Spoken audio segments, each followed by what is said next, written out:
Shalom, მეგობრებო, მოგესალმებით ყველას. ვაგზავნებ ჩვენ საინტერესო თემებზე საუბარს და დღეს მე მინდა გესაუბროთ.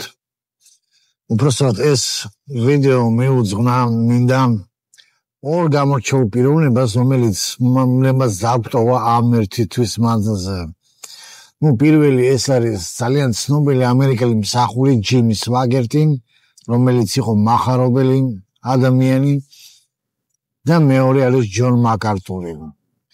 ორივე განსხვავებული ადამიანია კარდინალურად შემოგარგებო, რადგანაც ჯიმი სვაგერტი იყო მახარობელი, ხოლო დოქტორ ჯონ მაკარტური იყო მასწავლებელი. ორივე პასტორები იყო, მაგრამ თავის მოწოდებაში ისინი თავის ძირითადი პრაქტიკა მაინც იყო ერთის მახარებლობა, მეორეს მასწავლებლობა. და ამაში ისინი ორივე ძალიან წარმატებულები იყვნენ. მოდი ცოტა რამე მინდა გავაკითხა ჯიმი სვაგერტზე. ძალიან პოპულარული პიროვნება იყო ჯიმი სვაგერტი, ვინც 80-იან წლებში ხართ მოსული იესო ქრისტესთან, აუცილებლად გემახსოვრებათ მისი ქადაგებები რუსეთის ცენტრალურ არხზე გადიოდა. მისი ქადაგებები ეს კომუნისტების დროს ეს თითქმის შეუძლებელი იყო, თუ არ ვცდები 89 წელში გამოჩნდა, ხო 99 წელში გამოჩნდა პირველად და ეს მისი ქადაგებები იყო რუსულ ენაზე მთლიანად დუბლირებული და გადაეცემოდა მთელ პოსტსაბჭოთა კავშირს. ძალიან ბევრი ადამიანი მოვიდა იესო ქრისტესთან მისი ტელეგადაცემების მეშვეობით, მისი მსახურებები, რომელიც მას ჰქონდა მახარებლებული მსახურებები. ამ პიროვნებას ღმერთი მას ძალიან დიდად იყენებდა ამ პიროვნებას პოსტსაბჭოთა კავშირში. გამოღვიძების ერთ-ერთი გამოღვიძების მთავარი ფიგურა, ალბათ შეიძლება ვთქვათ მე-20 საუკუნის მიწურულს იყო ჯიმი სვაგერტი. მე პოსტსაბჭოთა კავშირის ტერიტორიებზე. რა თქმა უნდა იყო სხვა ღმერთის მსახურები, მაგრამ ამ პიროვნებას იმიტომ მინდა საუბარი, რომ ერთი დეტალი გავამახვილო მინდა ამ პიროვნების ცხოვრებიდან.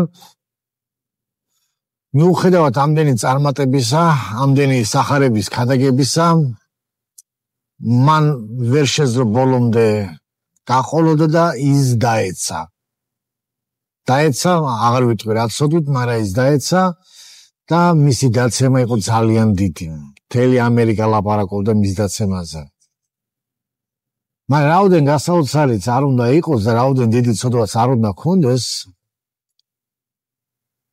თუ ადამიანის სპელად ინანიებს, ღმერთს შეუძლია იმ ადამიანის ხელახლა წამოყენება. და ჩვენ ხედავთ ჯიმი სვაგერტის ისტორიაში მის მეორედ მოbrunებას, ასე ვთქვათ, წამოყენებას. ის ისევე ტელემახარებლობდა ამერიკაში, ისევე ჰქონდა ის ეკლესია, რომელიც მან ააშენა ბათენ-რუსში, რომელიც მის ეკლესიას ქვია ოჯახის თაყვანისცემის ადგილი. ოჯახის თაყვანის ცენტრი ასე ქვია მის ეკლესიას, რომელიც არის ბათენ-რუსში და ახლა მისი ბიჭია უკვე. მან 70 ქვეყანაში აქვს მაგათ მაუწყებლობა მის ეკლესიას, წარმოვიდგინეთ ჯერ რა პიროვნება და კიდევ როგორი პიროვნება რა იყო ცნობილი ჯიმი სვაგერტი. ჯიმი სვაგერტი აგრეთვე იყო ცნობილი თავისი საგალობლების, ის წერდა თავის საგალობლებს და არანჟირებას და თავის მულად რო ვთქვათ ქებადიდების თაყვანისცემის გოსპელის ჟანრში იყო ერთ-ერთი ყველაზე წარმატებული, შეიძლება თამამად თქვას გოსპელის მიმდინარეობის ერთ-ერთი დამაარსებელიც კი იყო ის ამერიკაში. იმდენად ძალიან პოპულარული იყო, მისი დისკები, მისი CD დისკი 15 მილიონი ეგზემპლარად არის გაყიდული. თქვენ წარმოგიდგენთ რა ციფრებზე გვამბობ, ეს არის საგალობლები, რომელიც მან დაწერა, 15 მილიონ ეგზემპლარად არის გაყიდული. ძალიან წარმატებული პიროვნება იყო, რა ვთქვათ, მიუხედავად დაცემისა, მან შეძლო წამოდგომა, ღმერთმა წამოაყენა ის, დააბრუნა მსახურებაში და მისი ძალიან ცნობილი, ყველაზე ცნობილი ციტატა, რომელიც მან მონანიების დროს თქვა, შენს წინააღმდეგ შევწოდე უფალო და შენდობას გთხოვ უფალო. ეს არის ყველაზე დიდი ციტატა, რომელიც ძალიან ხშირად იმეორებენ ამერიკელი მსახურები, ვინც ჯიმი სვაგერტს იხსენებდა. მისი მონანიებად სახალხოდ იყო, მან თელი ტელევიზიის და თელი ეკლესიის პირდაპირ გამოვიდა პირდაპირ ეთერში და მან თქვა, რომ მას შეეშალა, მან შესწოდა და ის აღიარებს თავის შეცდომებს. როგორც მასწავლებელი ჯიმი სვაგერტი, მე ჩემს ვამბობ, სუსტი იყო, რადგანაც არ იყო მასწავლებლობა მისი მოწოდება. მისი მოწოდება იყო მახარებლობა. როგორც მასწავლებელი ძალიან სუსტი იყო და ძალიან სუსტი თეოლოგია ჰქონდა, რო ვთქვათ, მასწავლებლის დონეზე ის არ იყო. მაგრამ როგორც მახარებელი ძალიან ძლიერი იყო და ისნაირი მახარებლები თითზე ჩამოსათვლელი თუ იქნება თელ მსოფლიოში. ერთადერთი შეიძლება ვთქვათ, რომ ის იყო რეინჰარდ ბონკე და ბილი გრემი. ესენიც ითვლება სვეტებად. სამწუხაროდ არც ისინი არიან დღესდღეობით. ჯერ დაკვრა რეინჰარდ ბონკე, რომელმაც დიდი ხანი ებრძოდა და დაავადებას, შემდეგ ბილი გრემმა, შემდეგ ჯიმი სვაგერტმა და შემდეგ ახლახანს 4 დღის უკან გარდაიცვალა ჯონ მაკარტური, დოქტორ ჯონ მაკარტური, რომელზეც ვისაუბრებ ცოტა მოგვიანებით, მაგრამ მე მინდა ჯიმი სვაგერტზე გითხრათ რა. მიუხედავად იმისა, რომ ის არ იყო ძლიერი თეოლოგიაში, ის იყო ძალიან ძლიერი მახარებლურ სიტყვაში და მას უძახოდნენ მეორე მქადაგებელთა მეფე. პირველ მქადაგებელთა მეფეს უძახოდნენ ჩარლს სპერჟენს, ბრიტანელი მსახური იყო ესეც პროტესტანტულ ისტორიაში და მეორეს თვლიდნენ ჯიმი სვაგერტს, თავისი ქადაგებების მახარებლი ქადაგების, რომელიც ეხებოდა ყველა ადამიანს. რა თქმა უნდა, სულით ქადაგებდა ის, სულით ძალით ქადაგებდა, ამაში იყო ის ცხებული. რა მინდა ვთქვა ჯიმი სვაგერტის მთლიან ცხოვრებაზე? რაში შეიძლება ჩვენ მივიბაძოთ მას? ჩვენ შეიძლება მივიბაძოთ ერთგულებაში, რომელიც მან მიუხედავად დაცემისას მან არ დაკარგა, არ გაბრაზდა, ქვეყნიერებაზე არ გაუბრაზდა ღმერთს, ის დარჩა და ბოლომდე უერთგულა ღმერთს და ბოლომდე მივიდა, 90 წლამდე მივიდა, გაზარდა თავისი შვილიშვილები და დიდი ეკლესია, რომელიც მეგა ეკლესია თითულება ამერიკაში, დატოვა თავისი ნაკვალები და მუსიკალური ნაკვალი, რომელიც ძალიან დიდია მისი მუსიკალური შემოქმედება და თქვენ წარმოიდგინეთ მისი გარდაცვალება, რო გარდაიცვალა, ამერიკის პრეზიდენტმაც კი მიუსამზირა ჯიმი სვაგერტის ოჯახს. დონალდ ტრამპმა სამძიმარისწრელი გაგზავნა. ამ დონეზე ცნობილი პიროვნება იყო ეს ამერიკაში. და ამიტომ ის ითვლება ერთ-ერთ გიგანტად წმენის, რომ ვთქვა. კი, შეცდომები რა თქმა უნდა ჰქონდა მას, უშეცდომო არავინ არ არის, მაგრამ ამ შეცდომებმა ჩვენ კი არ უნდა დაგვაკლინოს ადამიანი, არამედ უნდა ვისწავლოთ შეცდომებათა ჩვენ არ დაუშვოთ იგივე შეცდომები. მაგრამ მიუხედავად შეცდომებისა, ღმერთს ძალუძს ადამიანის წამოყენება და მე მჯერა ამის. მე ასეთ ღმერთს ვიცნობ, მე ასეთ იესო ქრისტეს ვიცნობ, რომელიც იძლევა მეორე შანსს. ჯიმი სვაგერტის ცხოვრება მკაფიო მაგალითია ყველა იმ დაცემული მსახურისა. არ ვიცი თქვენ უყურებთ ჩემ ვიდეოებს თუ არა, არ ვიცი თქვენ რა დაცემული ხართ თუ საერთოდ შეიძლება ახალი ხართ საერთოდ, შეიძლება რაღაცა პრობლემა გაქვთ, გახსოვდეთ ყოველთვის. ღმერთს თქვენ უყვარხართ და ღმერთია ერთადერთი პიროვნება, რომელიც დაინტერესებულია თქვენი წარმატებით, თქვენი კეთილდღეობით. ერთადერთი პიროვნება, რომელიც გულწრფელად 100%-იანად დაინტერესებულია თქვენს წარმატებაში, თქვენს ბიზნეს წარმატებაში, თქვენს ოჯახურ წარმატებაში, თქვენს მსახურებაში, ეს არის გამჩენი ღმერთი. და მისი ერთგულება უნდა გამოვიჩინოთ ჩვენ. მიუხედავად ჩვენი სირთულეებისა, მიუხედავად ჩვენი შეცდომებისა, ხანდახან ისეთი შეცდომებსაც, რომელიც ჩვენ მგონია გამოუსწორებელი, მაგრამ ქრისტეში ყველაფერი ძალვიც. გქონდეს მისი იმედი. მეორე პიროვნება, რომელიცაც მე მინდა გითხრათ, ეს არის დოქტორ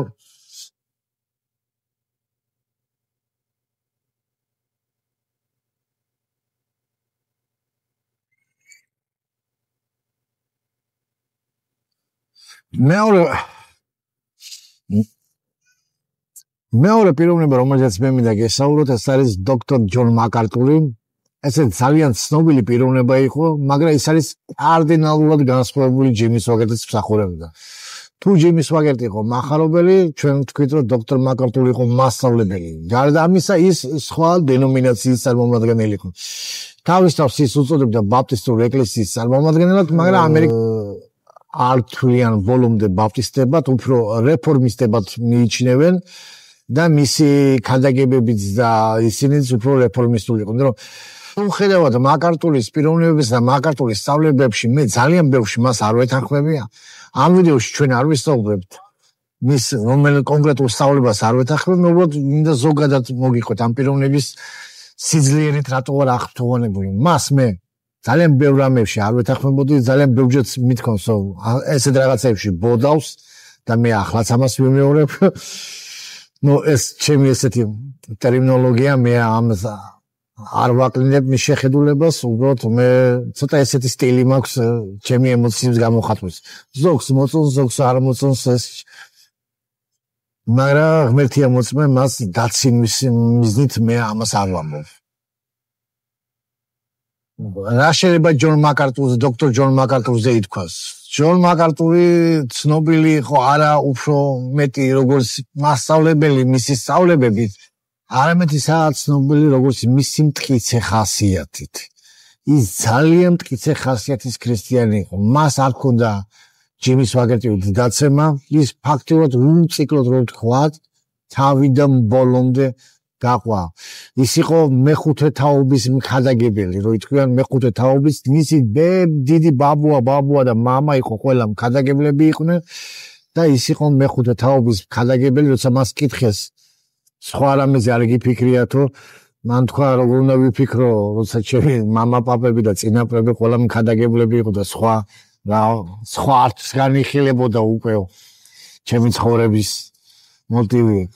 ის რაც მე მომწონს მაკარტურის სწავლებაში, მან შემოიტანა თეოლოგიაში, უпроსტად მან დააბრუნა თეოლოგიაში ესეთი მცნება ქრისტოცენტრიზმი. თუ თქვენ აკვირდებით თეოლოგიას და თეოლოგიის განვითარებას, თეოლოგია მე 80-იანი წლების, რომ ვთქვათ, 70-იან 80-იან წლებში დაკარგა ქრისტოცენტრობა. სწავლებები უფრო მიდიოდა უფრო აბსტრაქტულ დონეზე, იყო შემოვიდა ესეთი მეცნიერება როგორც პოლიტიკური თეოლოგია და ასე შემდეგ შემოვიდა ეკონომიური თეოლოგიები, ეს ყველაფერი იყო და რამაც ჯონ მაკარტურმა ეს მიიღო როგორც სიგნალად და მან დააბრუნა თეოლოგია, ის საწყის თეოლოგიას ვამბობ, საწყისები თეოლოგიისა, მან დააბრუნა ქრისტესცენტრისაკენ და მან თქვა, რომ ყველაფერი არის ქრისტეს გარშემო. და მე ამას აბსოლუტურად ვეთანხმებ. ქრისტეს გარეშე არაფერი არ არის. კიდევ რითია ცნობილი ჯონ მაკარტური ესეთი პიროვნება იყო ამერიკაში, რომელიცაც მიიღავდა გადაცემას და ლარი კინგი იყო, ებრაელი იყო სხვათა შორის. ძალიან ცნობილი იყო ლარი კინგი თავისი გადაცემა და ძალიან პოპულარული პიროვნება. ისიც ლარი კინგის ღრმა მოხუცებულობაში გარდაიცვალა. ბოლომდე ტელევიზიაში იყო რო იტყვიან თავისი საქმის ერთგული. ებრაელებს გვახასიათებს ჩვენ ბოლომდე საქმის ერთგულება. ხო და ლარი კინგი უსვამს ჯონ მაკარტურს ესეც შეკითხვას. და ამ შეკითხვის პასუხიდან თქვენ მიხვდებით როგორი იყო ჯონ მაკარტურის ხასიათი. რატო იყო ის მტკიცე? ბოლომდე მტკიცე. ლარი კინგს ყავდა მოწვეული ბილი გრეიმი, ძალიან ცნობილი მქადაგებები, ჯონ ოსტინიც ყავდა ესეთი მეგა ეკლესიის მწყემსი ახლა ამერიკაში. ისიც ძალიან ბევრი ესეთი ქადაგებლები ყავთ ცნობილი ამერიკაში და საერთოდ დასავლეთ ქვეყნებში, მსახურები. ათო მე მგონი რომის პაპთანაც აქვს, არ ვიცი ინტერვიუ, რამდენადაც ვიცი თუ არ მახსოვს, ვერ გეტყვი, ვერ დავიჩემებ, მაგრამ ვიღაცა მითხრა რომ აქვსო, მაგრამ არ ვიცი. სტუმრებს უსვამდა ესეთ შეკითხვას ლარი კინგი. თქვენ უნდა გესმოთ, ლარი კინგი ეს არის ჟურნალისტიკის ვთქვათ, გურუ, რო ვთქვათ, ჩათვალეთ რომ არაფერი არ თქვია ლარი კინგზე. ლარი კინგი ითვლება ჟურნალისტის вообще ლომა და მეფეთ, რო ვთქვათ. იმდენად ძალიან დიდი პიროვნება იყო ეგა. ძალიან დიდი ჟურნალისტი და მისი ძალიან ბევრს ერიდებოდათ და ძალიან მოგზალებულად იყვნენ ლარი კინგთან. და ლარი კინგი ბოლოს უსვამდა ესეთ შეკითხვებს, ყველა მზამ სტუმარს ვინც ყავდა მორწმუნეები სამობდა შეგიძლიათ რომ თქვა თუ ქრისტეს გარეშე თუ შეიძლება ცხონდესო აი ბუდისტიო იუდეველიო მუსლიმიო არის ვარა ქრისტეს გარეშე გადარჩენილი ეს ის კითხვა რომელსაც ბილი გრემაც კი არ ედა პასუხი და არ უთხრა წარმოიდგინეთ ბილი გრემი ამ ხელა მასშტაბის პიროვნება იყო მანაც კი არ ედა თავი ამ კითხვას და ჯონ მაკარტური იყო ერთადერთი პიროვნება ვინც თქვა არ არსებობს იესო ქრისტე არის ერთადერთი და ჭეშმარიტი გზა გადარჩენის საოცარი ხასიათი არა მის არმორიდა ლარიკინგს არცეთ რეგალიებს არცეთ მის დამსახურებებს მან პირდაპირ უთხრა ქრისტეს გარეშე ცხონება არ არსებობს ეს არის მეგობრებო სახარების უკომპრომისო სიტყვა სახარება არ ეგუება კომპრომისებს ეს მაკარტური ამბობს ძალიან მნიშვნელოვანია რომ ჩვენ გვესმოდეს ესეთი უკომპრომისო პიროვნება იყო ჯონ მაკარტური სახარება არ ეგუება კომპრომისებს სახარება არ ეგუება არაფერ ცოდვას სახარება ეგუება მხოლოდ ქრისტეს ცენტრულ სწავლებას და სახარება მთლიანად აგებულია იესო ქრისტეზე ბიბლიის მთავარი ფიგურა ეს არის იესო ქრისტე და მე დღეს როგორც ერთ-ერთი ებრაელი შემიძლია თამამად თქვა რომ ვერავინ ვერ გადარჩება ვერც იუდაიზმი გადაარჩენს ადამიანს ვერც ქრისტიანობა გადაარჩენს ადამიანს ვერც ბუდიზმი ვერც ისლამი მხოლოდ იესო ქრისტეშია ხსნა შემოგარგებო მე მინდა რომ კარგად გამიგოთ რას ამბობდა მაკარტურის მე ხა მაკარტურისას გეუბნებო დენომინაციაში არაა გადარჩენა ეკლესიაში არაა გადარჩენა თუმცა ესენი მნიშვნელოვან როლს თამაშობენ ადამიანის ქრისტიანის როლის განვითარებაში ჩამოყალიბებაში მაგრამ ერთადერთი ხსნა და გადარჩენა ეს არის იესო ქრისტე და ამის გარეშე არ არსებობს ხსნა და ამასაც ამოს პავლე მოციქულო არ არსებობს მხოლოდ არის იესო ქრისტე ჩვენი იმედი ხსნა და ჩვენი გადარჩენის ერთადერთი წყარო მეორე რაც აბადიეთ ქადაგებასავით გამომივიდა მაგრამ მეორე რაც მე მინდა ჯონ მაკარტურის ისტორიაში ვთქვა და ესეც მის მტკიცე ხასიათზე ამბობს და მე მოგიყვებით განთქმულ ციტატებს მაკარტურის შესახებ რასაც მაკარტური ამბობს ეს არის კოვიდის დროს როდესაც ამერიკაში თითქმის 80% ეკლესიები დაიხურა კოვიდის დროს დახურეს და ერთადერთი იყო ვინც არ დახურა ეს იყო ჯონ მაკარტური ის თვლიდა რომ ეკლესიის დახურვა არ შეიძლება მას უჩივლეს დაუხურეს შენობა წაართვეს მაგრამ მას საჩივარი შეიტანა მაგრამ ის მაინც განაგზობდა მას აქვს ესეთი განთქმული ფრაზა რა თქმა უნდა თუ კოვიდის დროს სტრიპტიზ ბარი ღიად არის მაშინ ეკლესიაც ღიად უნდა იყოს და სხვათა შორის ჯონ მაკარტურმა მოიგო ეგ სასამართლო საჩივარი და ამერიკის მთავრობამ იმ შტატმა სადაც მან უშულა $800,000 გადაუხადა მაკარტურის ეკლესიას აი ესეთი პიროვნება იყო ჯონ მაკარტური თუ ჯიმი სვაგარტი იყო ძალიან ცნობილი პოპულარული მუსიკოსი და მან გამოუშვა ძალიან ბევრი საგალობლის დისკი ჯონ მაკარტურმა გამოუშვა ძალიან ბევრი წიგნი 150 მეძე წიგნი აქვს ჯონ მაკარტურს დაწერილი სწავლებითი წიგნი დაწერილია მე ვიცი რომ თქვენც ვინც მალაქიას უსმენთ თქვენ მეც მისმენთ ხშირად იმიტომ რომ ენა მიგაქვთ მაგ ადამიანთა და მე მემლანძღავს უფალ მაპატიოს ეს მაგ ადამიანს მაგრამ მე მინდა გითხრათ რომ თქვენი მასწავლებელი ძალიან ხშირად ეხმობა ჯონ მაკარტურის სიტყვებს და ჯონ მაკარტურის სწავლებას მაგრამ ის ეთნობა და იყენებს იმას რაც მას აწყობს ის არ გეუბნება სინამდვილეში ჯონ მაკარტური რას ამბობდა მიათედებზე ის არ გეუბნება თქვენ ჯონ მაკარტურის სინამდვილეში რას ამბობდა ნათლობაზე ის არ გეუბნებოდა თქვენ რომ სინამდვილეში ჯონ მაკარტური რას ამბობდა ეკლესიაში სიარულზე ყველაფერს ამას ჯონ მაკარტური აღიარებდა და მას უწერია თუ გინდათ მოძებნეთ ჯონ მაკარტურს ესეთი წიგნები აქვს დაწერილი მიათედი ესე ქვია წიგნს ასეთი წიგნი აქვს ეკლესიას სხეული რომლისთვისაც ქრისტე მოგვდა გირჩევთ ეს წიგნები წაიგითხოთ მაკარტურის და შეადაროთ თქვენ რას გასწავლით თქვენი ჩხალებში გურუ და სინამდვილეში რასასწავლის ჯონ მაკარტური. გაუცდებით თქვენ თვითონაც. როგორ კარდინალურად განსხვავდება ეგსწავლებობა. და მინდა ჯონ მაკარტურის ესეთი ძალიან ცნობილი ციტატი წაგიკითხოთ. ძალიან მნიშვნელოვან რამეს ამბობს. ჭეშმარიტი ქრისტიანობა არ არის რელიგია, ის არის ურთიერთობა. ეს არის ჯონ მაკარტურის ციტატა და მე ძალიან მომწონს და ერთ-ერთი ყველაზე გამორჩეული სიტყვა მაკარტურის მე მომწონს, როდესაც ის ამბობს თუ როგორ უნდა მოიქცე ადამიანს, რომელიც შენ მტერია, ან შეიძლება არ ეთანხმებოდი ამ ადამიანს თეოლოგიურად, იდეოლოგიურად, მაგრამ როგორ უნდა იყო მოეპყრა ამ ადამიანს. ამას გასწავლის ჯონ მაკარტური. შეადარეთ მაკარტურის სიტყვები და თქვენი მასწავლებელი საქციელი. ის როგორ მოიხსენიებს იმ ოპონენტებს, ვისაც ის იხსენიებს. აქ ჩემთავზე არ ვამბობ, სხვა ოპონენტებზე გეუბნებით. ნახეთ მაკარტური რას ამბობს. ჯვარცმის სასტიკმა წამებმა ვერ გააჩუმა იესოს ლოცვა. გამანადგურებელმა ქვებმა ვერ გააჩუმეს სტეფანეს ლოცვა. მაგრამ მაინტერესებს რამ გააჩუმა შენი ლოცვა მტრისათვის. ეს მაკარტურის სიტყვებია. ანუ ჯვარცმამ ვერ გააჩერა იესოს ლოცვა მტრებისათვის. სტეფანეს ლოცვა ვერ გააჩერა ქვებმა, რომელიც ქოლავდა. მაგრამ თქვენი სულიერი გურუს ლოცვამ რამ გააჩერა? გაფიქრეთ, კითხეთ.